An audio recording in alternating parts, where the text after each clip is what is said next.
Well, welcome everyone to episode number 74 of the DanJohnUniversity.com podcast. Welcome back. Okay, we have a question from Cecil, and Cecil asks, I have basically moved to an easy strength type template for my 2 to 3 lifting sessions per week. So, gentle listeners, the template I recommend is 5 days a week of easy strength, with a seriously heavier workout and a seriously lighter workout each week, and 3 punch the clock workouts. So he's doing another variation that we write about in the books, obviously, but I'm not as familiar with because I don't use it. But I have a question. On a few of the recent podcasts, you said that strength, I'm so sorry. On a few of the recent podcasts, you said that squats tend to not work well in that format. Well, yeah, in the 5 day a week it doesn't. We've had long arguments at the DaveDraper.com forum, the Dan John Q&A about it.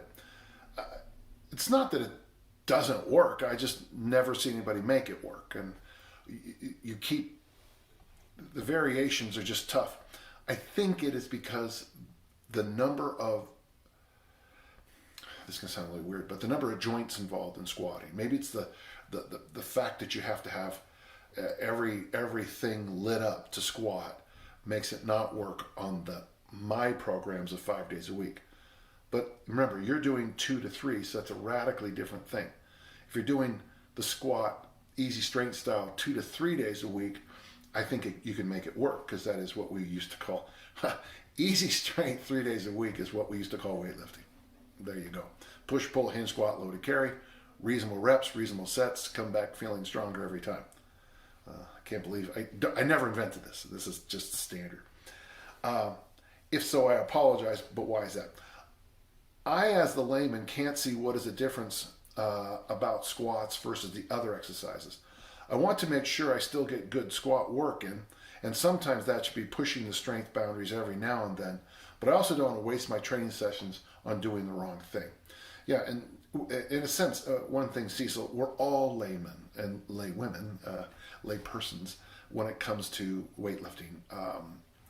We are still evolving in our knowledge. And here's the funny thing about our evolution is that we keep realizing that what we used to do is better than what we're doing in many cases. The strongman training of the turn of the last century, the 1910s, what those guys like Hackenschmidt and those guys were doing was great. We have more equipment now, and we have some better things than they do, but the core of how they trained is, I always thought was brilliant. Squats don't work in the even easier strength, what I call the 5 day a week program, where I just plug in the numbers, type in even easier strength and my name, and you'll get way too much information. But if you're doing the 2 to 3 days a week of squatting, of lifting, I think you can squat. The one thing and this is just a huge thing, I'm a big believer, you want to maintain your squat as long as you can, the mobility of it, the flexibility of it, and the basic load. The issue comes, and this happened early in my career, is when the squat became the answer to all questions. And if you squatted 400, you'd be better if you squatted 500. When you got to 5, you'd be better if you got to 6. And the truth is, just like basic economics, there is, how much you get out of it, adding more and more becomes very often less and less. So, Cecil, I hope that helps. Remember, you and I are talking about 2 different things. The 2 to 3 day week template versus my 5 day week template. I know it's confusing, but that's why it's so important that we're so exacting when we ask questions. So thank you very much. We have a question from Ben. It's getting to the time of year I do easy strength. I was thinking about taking 2 to 3 months, just getting a lot of light reps in with different movements, then that wouldn't be easy strength, that I don't get to do when having more focused goals at times of the year. Do you think a variant of easy strength would be alternating days of explosive lifts and slow lifts? Then that's not easy strength. You now have a new thing that's you've just invented. If you go to DanJohnUniversity.com, I have an Olympic lift template that lasts about 8 weeks. So there's your 2 months. And then you could just do the standard easy strength, which is basically more of a powerlifting template. Easy strength generally works well with a press in a hinge, a deadlift, ab wheel, and a vertical pull. Those are usually what works well. In fact, a vertical push, a vertical pull, a deadlift variation, the ab wheel, and then that elusive something else, which can be, what I usually tell people, either loaded carries or kettlebell swings. That's what works best. The easy strength for Olympic lifting is interesting because the clean and jerks, you clean and jerk 5 days a week, but you only do 3 singles basically every single time. So the volume daily is low, but the volume weekly is high, which is how I try to train non-professional Olympic lifters.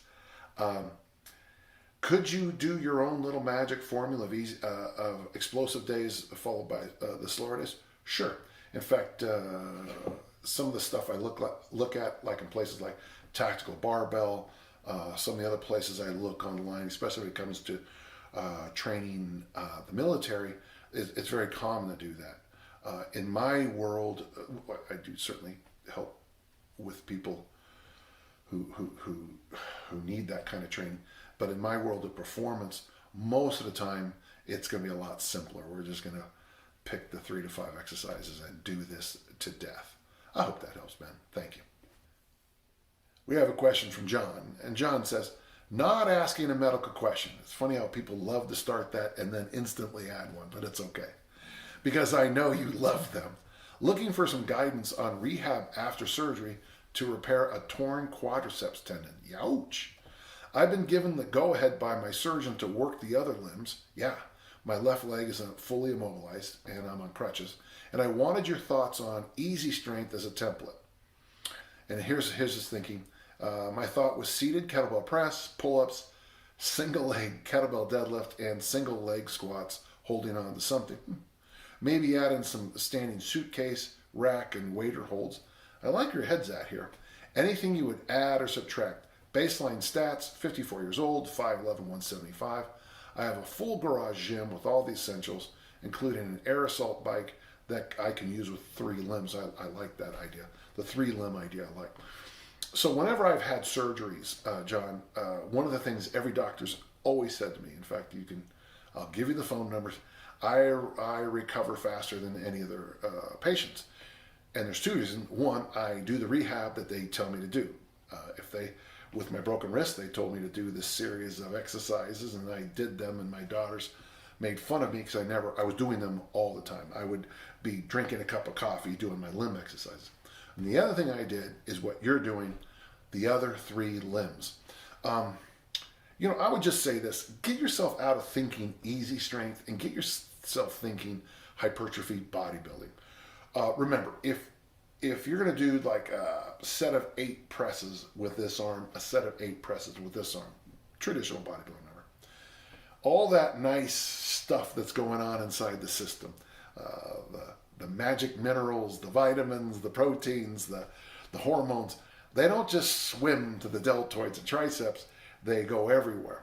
So I have always preferred to do bodybuilding numbers. That's basically your 8 to 12, maybe a little higher, maybe a little lower, depending on your skill set. So I would just, the only thing is, I like what you said, but let's pull the thinking of easy strength out and just think general weightlifting. I like your choices of exercises very much. The single leg squat, that's up to you. But I would avoid anything that's going to take a lot of tension in the lower body, because remember, that tension is going to go over to the other side. And by the way, that might be good, but I don't know. I mean, I just worry a little bit. If you've ever had any kind of limb issue, if you light up the whole upper body and you have a wrist injury, you might get some achy breaky heart in there. Gosh, I hope that helps. And John, I think you're gonna be okay. Anybody who does this kind of thing usually does all right. I really hope the best for you. Okay, thank you. Excellent question. We have a question from Gary. I have a brother named Gary. I am a 64-year-old lifelong martial artist, and with the events of the current year, I probably won't return to my old training habits. There's some truth to that, isn't there? I'm at a point where I really do not want to experiment with this and that workout.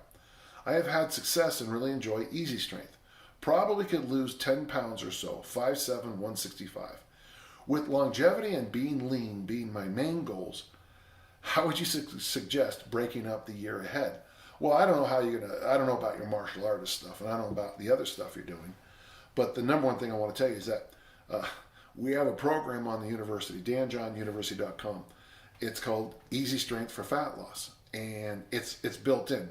It's a push and play thing. You just go do it. I mean, certainly you have to have some variations by your equipment or your knowledge, but I think that easy strength followed by a walk or a ruck or a bike ride, a swim if it's possible. I don't know about rolling around on the mats because the intensity would be too high. But yeah, it's a perfect one. Why don't you start off with 2 or 3 months of easy strength for fat loss with that nice walk, ruck, heavy hands, whatever you do after that for 45 minutes or so, and just kind of monitor your waistline and see how it impacts the training in your art. Pretty simple answer. I hope it helps. Thank you. We have a question, I think, from Andy. On Facebook, I see you posted your hip x-rays. Looks just like mine. I had 2 anterior replacements, and I'm a straight line, a posterior and an anterior. Tell me about lifting. Sure, I've been doing it since 1965, and I love it. Any concerns about heavy lifting, squats, deadlifts, O-lifts? Any concerns about grinding it out? Any concerns about friction on the components? Kind of a strange question, but Andy, first and foremost, the moment I was born, I was destined to have double hip replacement, and thank God I live at a time that the surgery is easy-ish and certainly easy to recover from. I just lifted an Olympic lifting meet just a few weeks ago, so I guess my concerns aren't very high. If you have a competent surgeon and you do the rehab you're supposed to do, in many ways, you're probably more sound than you ever have been in your life. The only thing I've been cautioned about, and I got to be careful here because is that jogging. Let's make sure we understand this. Not long walks, not sprinting, not running hills, but jogging is probably the only thing that you'd want to stay with. Now, I remember years ago, it was a thing that was almost, whether it's true or not, I don't know, but every time I jog, I'm hitting the ground with, 2,600 pounds of force. I mean, the body can handle it, but, all you got to do is, jog 2 miles and you add up the load. That would be something that was not something I was told to do. In fact, it was the only thing I was clearly told to avoid is jogging. So sprinting be okay. It's real hard to sprint for more than 400 meters. In my life, I can tell you it's hard to sprint for more than 300 meters. I have no fears of doing anything. I've flipped cavers in Highland Games with double hip replacement. I've Olympic lifted. I squat all the time. Yeah, I think it's fine. If you go into the surgeries as in the best shape you can be in, and you put your feet on the ground and get going as soon as you can, very often surgeries are, you end up better than you went in. In fact, that's, for me, like I told Dr. Gibbs, I mean, the fact that not only am I better, but I'm clearly better, that was the thing that made me happiest. So thank you. I hope that helps. Mike, I have never done any 1 rep maximum assessment. For those of you listening, that means he's never gone for a max. How can I set something like it up? It's just funny you say that. When I was growing up, we just went in the gym and piled the plates on, had a spotter, and went for it. There was no planning. I think I maxed my bench press probably every single day of my high school career. Every day, max bench press. Every single day.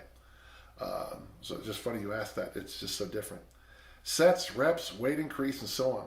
I am 43 and I'm just curious. I'd like to assess overhead press and deadlift. Well, I'll be honest. I mean, you got to have a baseline, which means you got to go in one day and test it. And then after you test it, which means you go as heavy as you can in both, you assess. If you can, you'd make first, I would say, equipment and facility assessment. If you don't have a good if you don't have a good barbell and you have crappy facility, that's something we have to fix first.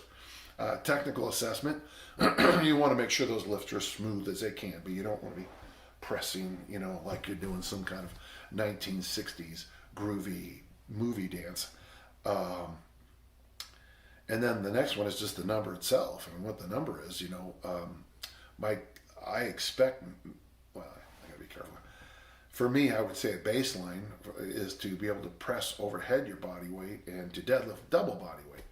Now, a lot of people are going to email me back and say those are impossible numbers, and no, they're not. But yeah, it is more difficult to press overhead body weight than it is to do a lot of other things. But if you can press overhead body weight and you can double body weight deadlift, you're fine. Your strength levels are very good. So that's what I'd recommend. Get a baseline. Make sure you video those max attempts. I'll be happy to look at them myself if I can be of service. And then you go and plan, okay, I'm going to 8 weeks from now, I'm going to come back and do better. And you start off with like 8 reps in week 1 and a certain light load. And then week 2, 8 reps, a little bit more. And week 3, 8 reps, a little bit more. And then you drop to 5, you drop to 3, you drop to 2. And then you give yourself a day off and then come in there and a little encouragement with either, lots of coffee or, I don't know, whatever. Put it on live on Instagram and make those damn lifts. I hope that helps. Well, this is a question you can tell us from the modern era here. This is from Scott. I'm trying to work on both strength as well as metabolic conditioning in the same workouts. Metabolic conditioning is a phrase first used either by Ellington Darden or Arthur Jones. What it meant was this to them, is that if we have you do a max set of military press, 135 and you get it for 10. Put the bar down, jump over the pull-up bar and do a max pull-ups, and that's a set of 10. Walk you over the squat rack, put 150% body weight and tell you to do 10, you might fail miserably on that 10. Now listen, here's the argument they used to make. So what metabolic conditioning was this third area. So you usually have this continuum we call strength and endurance, okay? It's going to be real tough to run a 159 marathon and at the finish line deadlift 1,000 pounds. Or, to make it easier, that's crazy, deadlift 1,000 pounds, then run a 159 marathon. Let me know when you do that. Get back to me. We have this continuum of, most people go like this and they almost make a straight line. We now know it's a little bit fuzzier, but strength on one side, endurance is on the other. Jones and Darden came up with this concept called metabolic conditioning. My legs are fresh. I was doing press and pull-up. My heart rate is, in a number that should be able to handle a set of 10 with 150% of my body weight. And yet when I do it, I can't keep up. What is that I can't keep up? The argument was it's the third thing, metabolic conditioning. And it's a very elusive thing. You want to do both. I just got to tell you what smarter people than me, the guys from Black Box, Rob Wolf, do your strength work early in the workout, do your Metcon later. You're not going to be able to have good strength numbers if you do Metcons first. I would argue this, maybe once in every 5 workouts, do the Metcon first and then lift weights. And the reason is I want you to lift weights stressed, which will open up some, certainly it'll give your nervous system a great challenge, and we'll just see if it works. So for the bulk of the time, always Metcon after strength, occasionally 1 out of 5, 1 out of 10, I don't care. Do the strength after the Metcon. Try that and get back to me, Scott. We have a question from Devon. I'm 34 and I've been working with kettlebells for the last year and a half. I remember reading this question. I started with the 10,000 swing challenge and did that on and off for a year with a 70-pound bell. I'd like to know what you mean by on and off for a year, because the 10,000 swing challenge is 10,000 swings in generally a 20-day period, 500 swings a day. So if you did that, I just would like to know what you mean by on and off. I recently did a 10,000 swings in 10 days challenge with the same bell, and I'm working up to 500 right, left, one-handed swings with the 70 bell to complete a similar challenge. The problem I am having is where to go from there. Yeah, I would say you're done. Swings have taken care of what swings can do. I mean, if you can do 1,000 swings a day with the 70, I mean, swings have done for you what they can do. I mean, you can do crazier things and I have an idea for you, but yeah, you pretty much maxed out on what the swings can do. I'm not finding too much information for this level and intensity and volume. I'm surprised you find any information on this. I enjoy and appreciate these extremely hard workouts and wish to continue with this method as long as I'm not injured. Any ideas? Yeah, I'd start snatching. I'd start snatching the kettlebell. It's a 70, it's 32. You know, if you could work your way up to the Secret Service test, that's the 10-minute where you're going to try to get 200 snatches, not swings. That's what I recommend. The snatch was kind of the answer to our questions about a decade ago, and I still think people still haven't explored the kettlebell snatch enough. Yeah, that's what I would do. I would just slide over exercise one. If this is true, and you did 1,000 swings a day in 10 days with the 70, you're done with the swing. You've maxed it out. I know it sounds weird, but thanks for your question. That's my response. We have a question from Nicholas. It's a good time of year for questions from Nicholas. I'm 34 years old and I have worked underground construction since I was a teenager, and I've always dealt with back pain and tightness due to the nature of my job. That would be makes sense. Over the past year, I've been working out 5 to 6 times weekly, and I've lost around 35 pounds. Well, good for you. That's great. Recently, I feel as though I hit a wall. I was doing extremely heavy complexes with the ABC complex twice a week, either double 24 or 28K, as well as some other very taxing complexes. My core, hip flexors, and back have gotten so sore and tight, I've had to take a step back. Yeah, I mean, you have to take a step back here. I believe it to be from overtraining, overworking. I'm realizing I may need to tailor my workload to be able to train with kettlebells for the rest of my life. I need to find that sweet spot of being able to push myself, but also able to function in everyday life. And then he comes up with the answer to his own question. Do you recommend going to a light, heavy, medium routine? My ultimate goal is just being healthy, fit, and being able to move well as I age. Yeah, I think with a physical job and the back injuries, you're going to have to slide down to 3 days a week. Every time I've backed off to 3 or 2 days a week in the weight room, I've had this boom of physical health. I'm always enlightened how much better I feel. And then, of course, since 3 is good, 30 has to be better, and I have the typical problem. I would recommend, if you don't mind, I would shift, and this is just because you work, on Saturdays I would make that your heavy kettlebell day, where you can just kettlebell heavy and not to work. I would follow that up with maybe a Monday being a medium day, and then towards the middle of the week, obviously it's going to be Wednesday or Thursday, but that would be your light day, and that would be a kind of a more tonic and refreshing day. So medium Monday, I like that. Medium Monday, tonic Thursday, heavy Saturday, and go from there.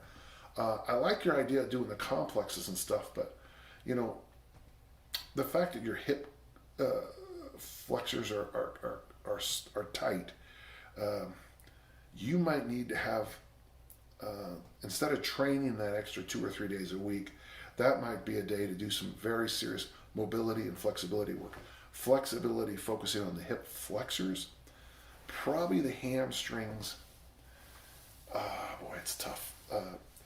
Do those, focus on those for a while, and then spend some quality time when you do ab work.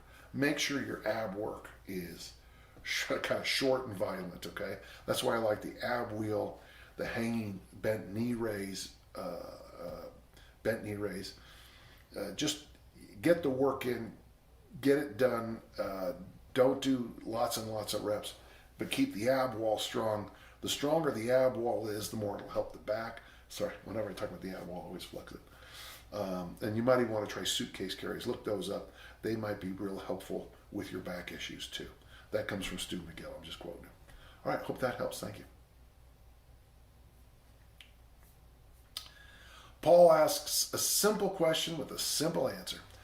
Are power curls an acceptable substitute for the vertical pull and easy strength? Here's what's interesting, is the person I kind of first really learned about easy strength, we didn't call it that when I first read this, is Percy Cerruti. And he is the person that had the 5 lifts. So bench press, deadlift, power curl, swing, and then sit-ups, which I still think is pretty good. So the power curl, by the way, power clean is hands this way. Power curl is basically a power clean with a curl grip. Yeah, I think there's real value. In fact, Paul, my throwers do that. We do the easy strength power curl. We're trying to get those, and it's funny because it used to be power cleans, but we're just trying to save on those wrist injuries.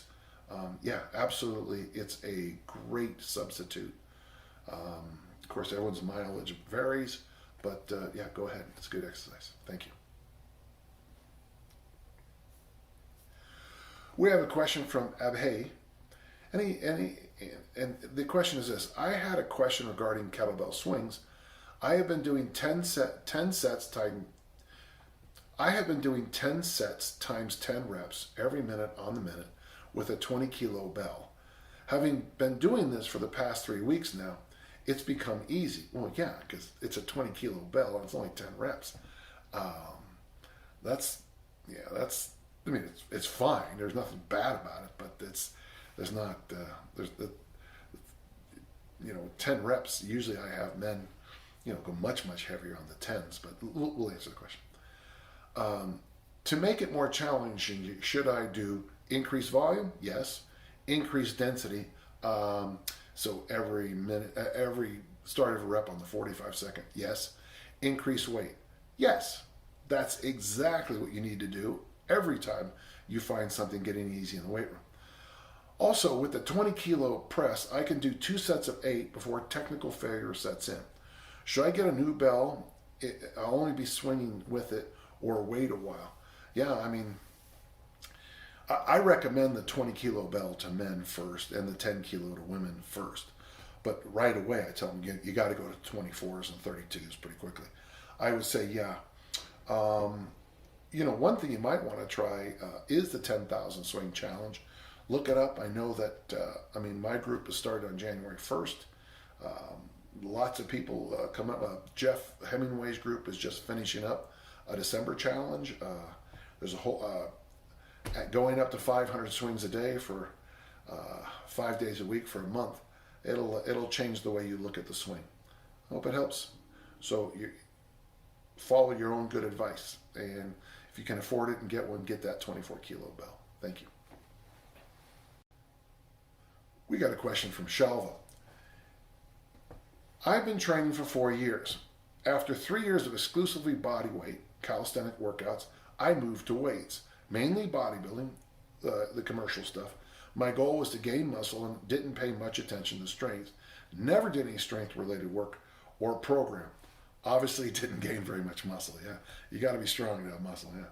Now after the Easy Strength program, my current strength level is overhead press 55K, deadlift 80, pull up 5 reps with a 20 or 15 with the body weight. Okay, that's fine.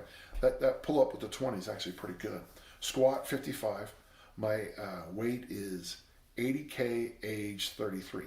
My question is, What is a strength program you can recommend after Easy Strength to get me up to your suggested strength standards and continue progress without changing programs constantly, if there's such a thing?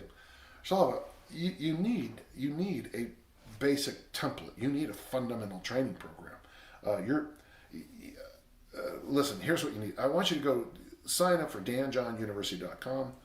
Just go to the workout generator, maybe 3, 4, 5 days a week, depending on the equipment you have at home.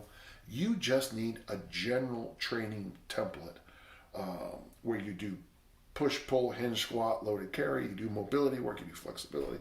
You don't need anything fancy at all. You don't need anything fancy at all. Your numbers in the pull-up are good. The rest of the numbers, you really need work on. And I think something simple like the workout generator is the answer to all your questions.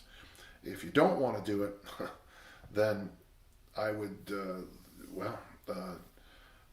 I would press, deadlift, pull-up, squat 3 days a week. Week 1, 3 sets of 8. Week 2, 3 sets of 10. Week 3, 3 sets of 12. That ought to give you a nice base with light weights. Then I would slide down to maybe 5 sets of 5, 5 sets of 3, 5 sets of 2, and really strive every week. Strive going heavier and heavier and heavier each week. And there's 6 weeks, and that should be enough until you ask your next question. I sure hope that helps. Thank you so much. Well, there you go. Another podcast finished. Listen, if you have questions, and I wish people would actually do this instead of asking the questions on the bottom here, email me at podcast@danjohnuniversity.com, and I'm happy to answer the questions on the podcast. Thank you so much. We'll see you soon.